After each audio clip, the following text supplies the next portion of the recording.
So I will start, Rob, with my question. You know, in the recent Scientific American blog that you wrote, it was entitled, "The Future of Work is the Future of Higher Ed." Do you want to tell us a little bit about what you meant by that statement and your kind of view of what's needed in terms of reform in the higher education space? Of course. Thanks, Susan. So I think what I meant by that title is to try to address what I think is a false dichotomy, and we've heard that term used earlier already this morning, between the kind of learning that we associate with the liberal arts, with higher ed, but also what we tend to associate with the pre-professional kind of development or the vocational training linked with the workplace. I think what we've seen over time is a growing chasm in between what we think of as, if you will, the habits of mind, the analytical skills, the leadership qualities that we associate with the liberal arts, and then things that we think are fundamental skills that are required by the workplace. We've heard the stats on the huge gap in the minds of many of those that are hiring into the workplace, that students are simply not prepared when they graduate. And of course, the response to this quite often is to try to infuse some of that training into what we do in the liberal arts. And in some ways, I think there is a validity to that, but I do think it's a little bit like changing frosting on the same cake. And what I would argue is that essentially preparation for the future of work has always been what higher education did. And that somehow the separation of what we do as scholars, researchers, and academics versus what we do in what we traditionally call the workplace is frankly counterproductive to how we think about things. That those of us in academia work, and those of us that are in the workplace in a variety of ways do research and rethink and are creative really about what they do in many cases. And so one of the points that I wanted to make was that instead of trying to think about how terrible it is that those two things have to be brought together, as some of my colleagues wring their hands over the incursion of industry and the workplace into the sacrosanct halls of the liberal arts classroom, or that we need to ask industry to tell us what to do. Instead, what we should do is focus on the learners and really ask ourselves, what is it that we're trying to achieve with our learners? And then ultimately, how can we use that orientation as a way to connect traditionally what we do in the liberal arts, as well as the tremendous opportunities for creativity, for entrepreneurship that exist in starting to engage, if you will, the workplace, not at the end, not as a follow-up to your degree, but as I think as we've heard already, as interwoven with your degree, not commingled, but literally interwoven. Yeah, because you've mentioned in a number of places that you think the curriculum needs to evolve. Yes. And can you be more specific about an example of what might have been two separate things and kind of attacking on of job skills versus really tackling that intermingling? Right. Well, so to me, I think one of the ways to think about sort of the integration of these elements is not to think of it as us talking to students about these different things. So we talk about theory, we talk about the liberal arts, and then in some cases we talk about what the different jobs are. What they need to do is to actually experience, but not just experience, they need to understand themselves in relation to what these various options are. So something I've become very interested in is this notion of entrepreneurship and creativity and how it relates to the curriculum in the liberal arts. Because if you think about it, entrepreneurship, and we could argue for 5 hours what the definition is, but one simple way of thinking about it is the generation of value. That value might be fiscal, that's how we think about it most commonly, but that value can also be deeply social as well. And so one thing that I'm very interested in is how do we encourage our students to think of themselves as generators of value, to think of themselves as entrepreneurs in the broadest sense of the word. It might be doing something that turns into a fantastic company worth $30 billion and that actually employs thousands of people. It might be a form of entrepreneurship that leads to a breakthrough in STEM in terms of our basic science understanding of how the universe works. All of those things are an enormous creation of value. And so if you think of it in those terms, instead of us laying out a bunch of molds and saying to our students, why don't you figure out the one that you fit best? I'd much prefer that we flip it sort of on its head and ask the students and help the students figure out what they care about, figure out the problems that they want to solve, and then bootstrap into the opportunity that best aligns with that kind of understanding of self. Because also the simple reality is the molds keep changing, right? The workplace is incredibly dynamic. Academia is incredibly dynamic. As we have heard time and time again, we're going to change careers, jobs, anything that we're doing multiple times. And increasingly folks jump in between academia and the quote-unquote workplace. And some actually have feet in both. So given that dynamism and the blend that's already happening, we need to prepare them for that. And in my view, the best preparation one could have is understanding what gets you out of bed in the morning and how that changes over time, and then knowing enough to understand what your options are and how to choose them.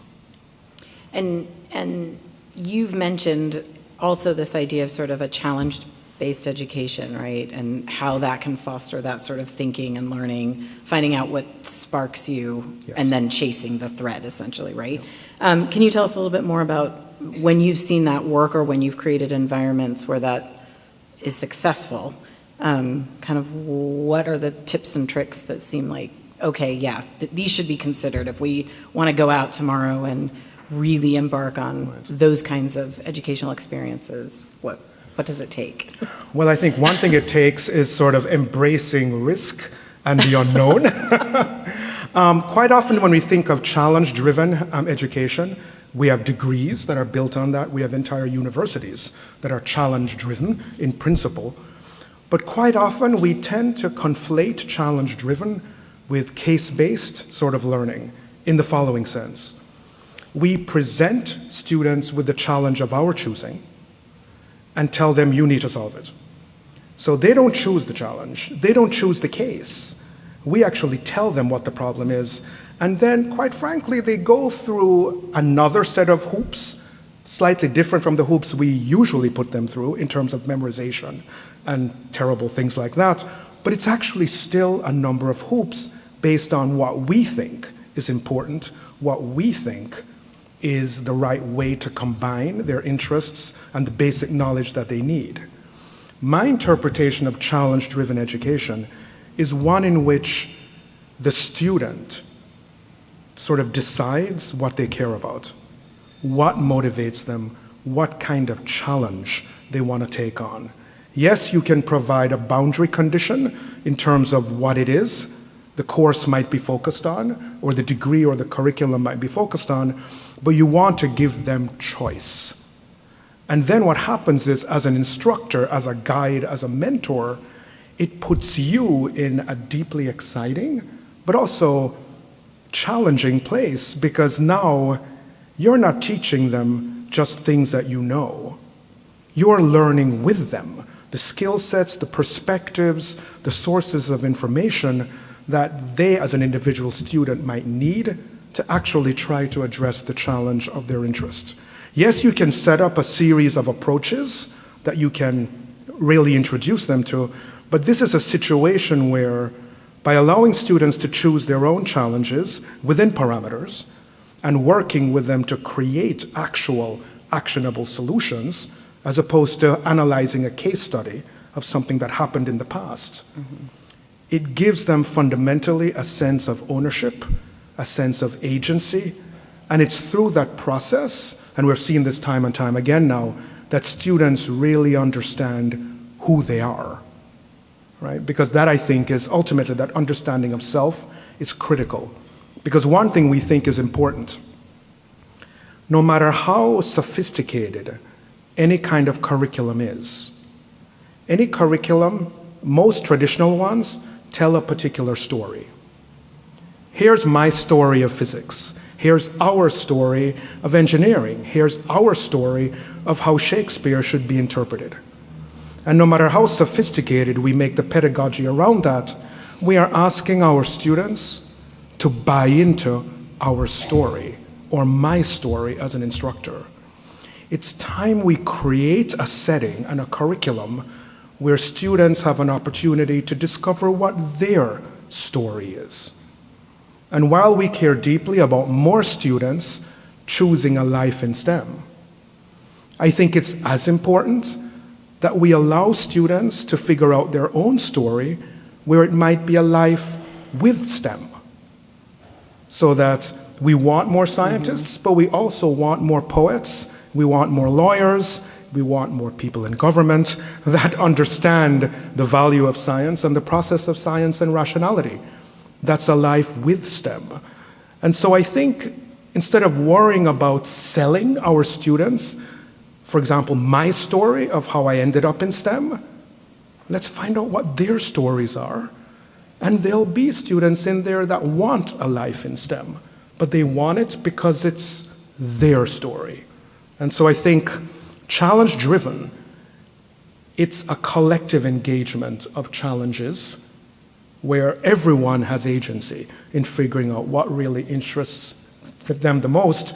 And the hope is, and I know that UNESCO and the United Nations is very interested in this, this is the model where instead of having our students get their degree, get a job, and contribute to solving problems, they can start solving problems in their first year, in a 4-year school, in a 2-year college, in high school. They can start right away. We want their ideas. We want the freshness of that kind of perspective rooted in what gets them out of bed.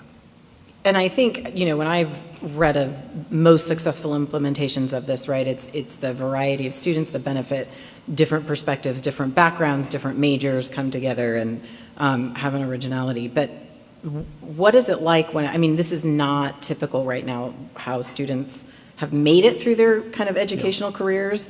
So when confronted with some sort of moment like that, where they're getting to work with maybe somebody with a completely different perspective on life, what are the kind of moments that are challenging at the beginning, of which I would imagine there are a few? Right. So one or two. Yes. To go down the yes. list. So one of the key elements is I always make my students work together. And we've pushed very hard, a whole variety of different active learning methods where students need to work together. They complain. So-and-so doesn't agree with me. They don't have the same level of quantitative skills that I have, or they don't have a perspective on public policy and social innovation the way I do. I'm a master's student, and that student is still a bachelor student. Oh, how can I possibly work with them, right? And so when I mention the surrounding guidance that you give to students, part of it is to tell them, in the real world, you don't get to choose the people around you. In the real world, some of my greatest collaborations that have been most productive have been with undergraduates. And you would think, I would be like, what on earth can they do, sort of, with me? But no matter who that person is, be it a high school student, a middle school student, someone who has a completely different sort of perspective, that's value, enormous value. It pushes you hard, and you need to embrace being pushed.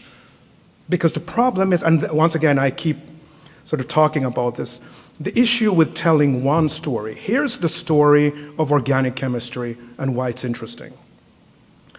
The problem with the, shall we say, lack of representation in STEM fields is that we've been telling one story.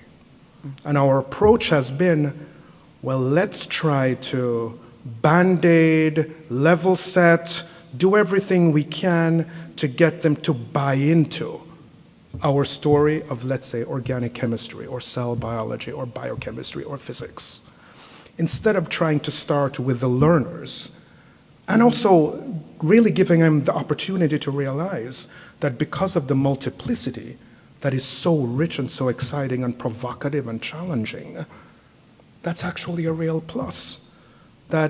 So we've seen this now, where instead of sort of looking at a student and being like, wow, you don't have my same background, this is a problem, we can't talk to each other. It's like, well, actually, let's talk to each other. And why don't I ask you questions and you ask me questions, and then there's a challenge. But it is a challenge because our students come in thinking, there's one, I mean, we're not the only ones as traditional educators that run into the trap of thinking there's one way of doing stuff. Our students come in expecting it, you know. So Professor Liu, you know what's what? Why can't you just talk to me, lecture at me for 60 minutes? I'll take notes, we'll shake hands. That's the agreement, that's the contract.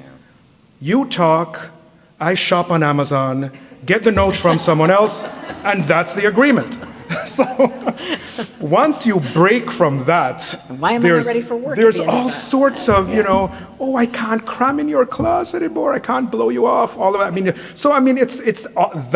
That's part of the challenge, right? It's not just faculty that need to change. Our students come in with particular expectations and expectations of what my role is. I'm supposed to have all the answers, and I'm like, that's not how the world works. No one has all the answers.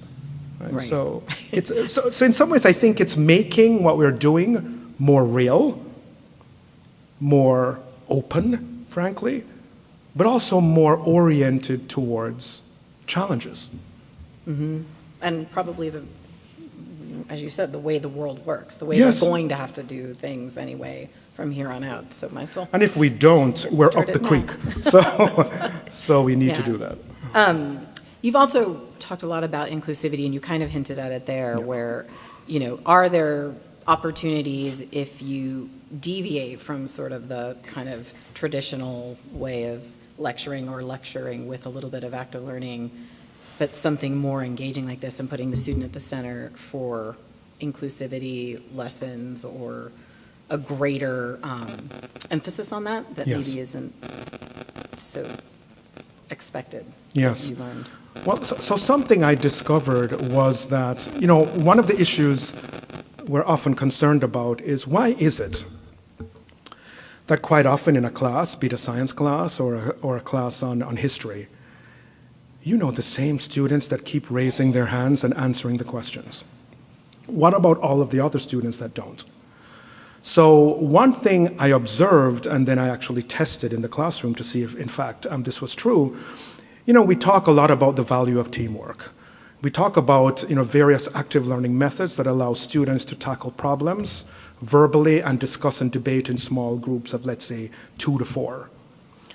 What I started to realize is that the more I implemented those kinds of approaches, where students had to debate, express opinions as early as possible in the class, what I started to see, because we have software that actually looks at who's speaking and what time they spend in terms of speaking, what we started to see was a significant increase in the range and the population of students that would raise their hands and answer questions.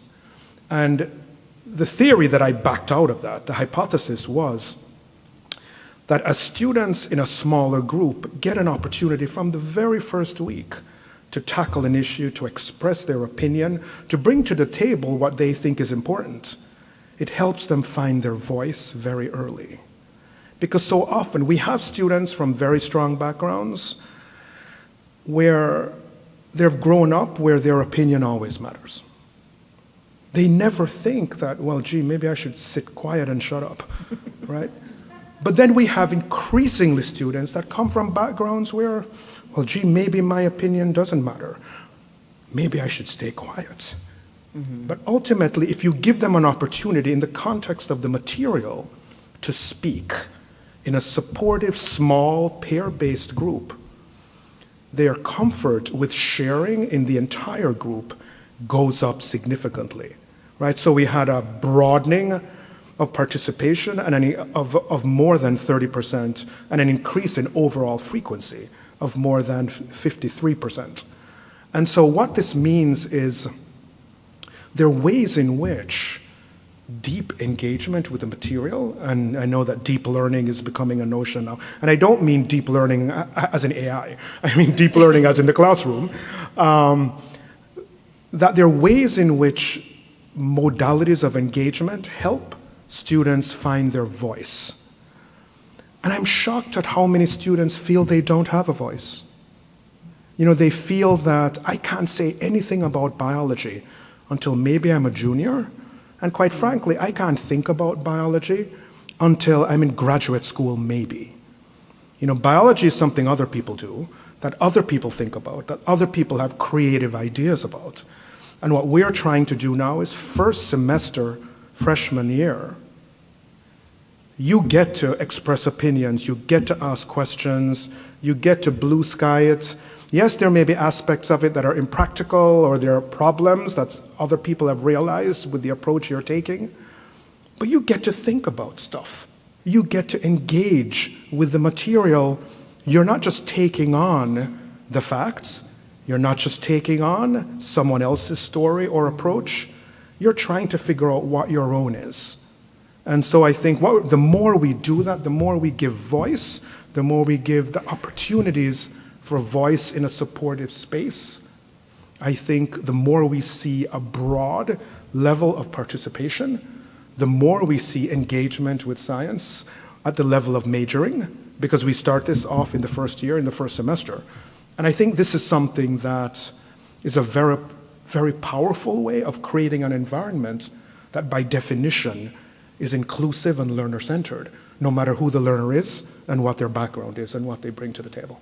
And when you're saying you start this in freshman year, you're talking about creating small group cohorts, yes, or getting them to talk one another, and like they are working in smaller teams out of the gate. So yes, absolutely out of the gate. Speaking, talking, giving yes, opinions, finding out what they, yeah. Are there things that you think, I mean, given the audience that's here and the diversity of sort of backgrounds, takeaway messages that we all could do better, whether it's in the workplace around this same idea, or, I mean, there's many people who actually manage classrooms here too, but just general rules of thumb where we could help foster a spirit of entrepreneurial thinking no matter where we are and what we do for all kinds of learners.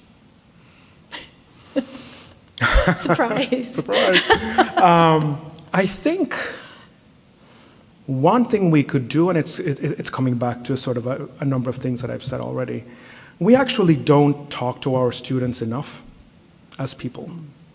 We don't ask them what they care about. We don't give them the opportunity to express opinions, and not just sort of opinions of, you know, what is the effect of pH on the ionization state of this specific side chain in a protein, but sort of opinions on why would that be interesting?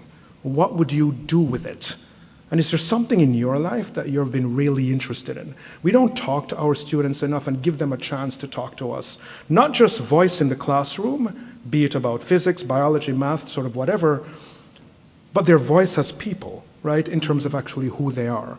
Because if there's one thing that I've realized, we need to give students more opportunities to talk, but we also need to give more opportunities where they can really reflect on themselves and who they are. I completely value the power of sort of apprenticeships and hearing from people that can really present various job opportunities and what those careers are like. But we need to realize that every student that we sit down with, it's like a crossing of beams of influence that we can almost not imagine, right?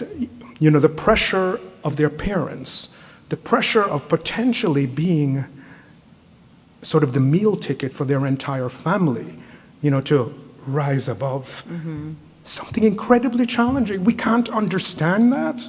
And the more we sort of give them a chance to think in their own minds, what are the beams of force that are pushing me towards something, and is that really what I want? I think the better we will have individuals that are really prepared to think about how do I want to generate value for myself and society.